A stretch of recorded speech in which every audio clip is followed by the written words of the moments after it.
যে ছেলেটা সারাদিন একটা ওয়াক্ত নামাজ পড়ে না, যে বিবি একটা ওয়াক্ত নামাজ পড়ে না, যে মেয়েটা পর্দা করে না, তারে জিজ্ঞাসা করেন না যে মা সবার সাথে সম্পর্ক বজায় রাখো, মালিকের সাথে কেন দুশ্মনী?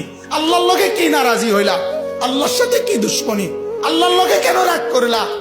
কেন রাগ করলা? এই বাপ, তোমরা যারা সেজদা করো না, তোমরা বলো না বাজান, বলো না, এই দরদি ভাই চিৎকার করে বললাম, তুমি যদি বলো তোমার পায়ে ধরতে, আমি পায়ে ধরতে রাজি। তুমি যদি বলো তোমারে জড়িয়ে ধরে কাঁদতে, আমি কাঁদতে রাজি। তুমি বলো কেন আল্লাহর সাথে রাগ করলা? কেন আল্লাহর সাথে রাগ করলা? কেন আল্লাহর সাথে নারাজ হইলা? কেন সেজদা কপালে জুটলো না? কেন মালিকের সাথে সারাদিনের এত কিছুর বিনিময়ে আল্লাহ তাআলা একটা মিস কল দিলে, 2 সেকেন্ডের একটা মিস কল দিলে বন্ধু তুমি টের